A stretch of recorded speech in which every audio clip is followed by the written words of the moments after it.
अशा प्रकारचे ज्यावेळेस तुम्हाला स्क्वेअर येतील, हे 3 आडवे 3 झाले, उभे 3 झाले, तिरके 3 झाले, कसेही मोजले तरी पण तुम्हाला ते किती येतील, 3 येतील. म्हणजे अशा एक्झाम्पल्सला आपण म्हणतो 3/3 चं ग्रीड आणि याला नाव आहे मॅजिक स्क्वेअर. ठीक आहे.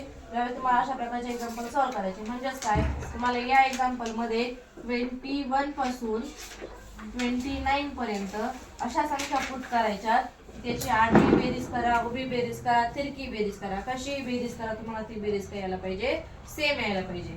ठीक आहे. त्यासाठी काय आहे, हा एक तुमचा स्टँडर्ड फॉर्म्युला आहे. त्याच्यामध्ये मध्यभागी काय दिलेलं तुम्हाला, एम, म्हणजे सेंटरला तुम्हाला एम दिलेला आहे.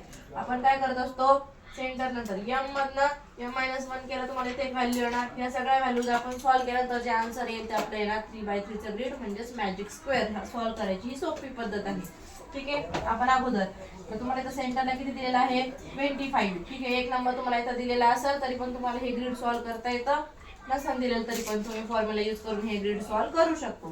ठीक आहे. आता हा दिलेला आहे 25 म्हणजे हा आहे तुमचा एम. त्यानंतर आपण सुरुवात करू इथपासनं. 20 एम म्हणजे 25, 25 मधनं 1 गेला, हा आलाय 24. 25 मधून 2 गेले, 23. 25 प्लस 3 28. 25 मायनस 4 21. 25 प्लस 1 26.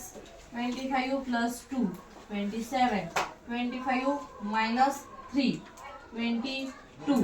25 प्लस 4 29. ठीक आहे. आता या सगळ्या संख्यांची आपण जर ऍडिशन केली तर ऍडिशन किती यायला पाहिजे आपली, 7 प्लस 2 9. 9 प्लस 6 15.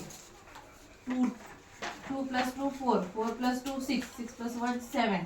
कशी आपण ऍडिशन केली तर याची ऍडिशन किती यायला पाहिजे, 75.